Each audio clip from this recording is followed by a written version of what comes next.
Jeppe og Nick er bedste venner, og de næste, der skal på scenen.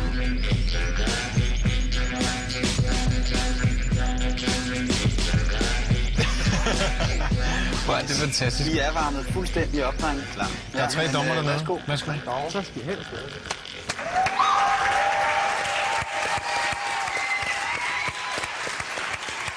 Godt nok har vi ikke siddet her uendelig lang tid, men derfor kan man godt kede sig allerede på forhånd.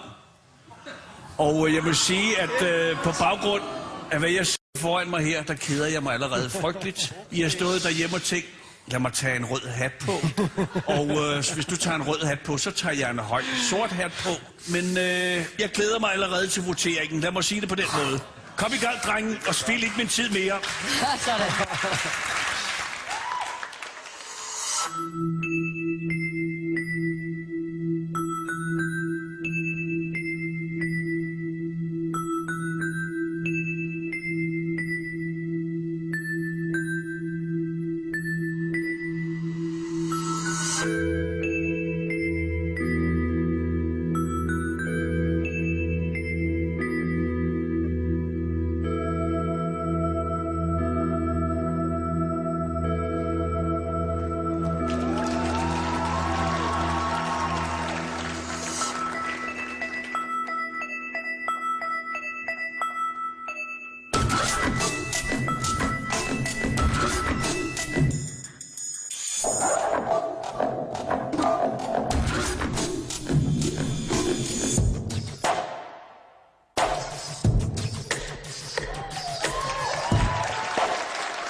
Goddag, gåsehud. Er du sindssyg, hvor var det fedt.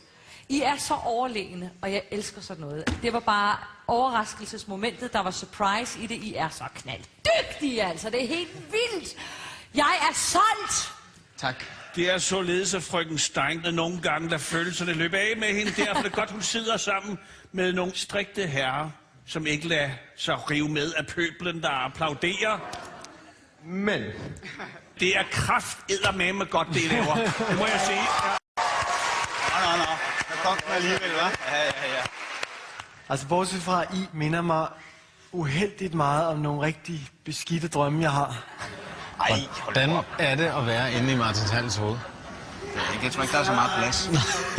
3 blændende jer, vi ses!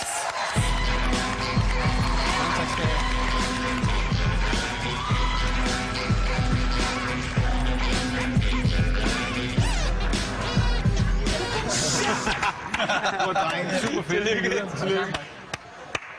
Hvordan gjorde de det? Det ved jeg ikke. Men de kan noget, de der knægte. Ja, de har det, vi kalder talent. Især Julie Steinke var vild med robotdrengene. Lad os kigge lidt nærmere på den anden dommer i panelet.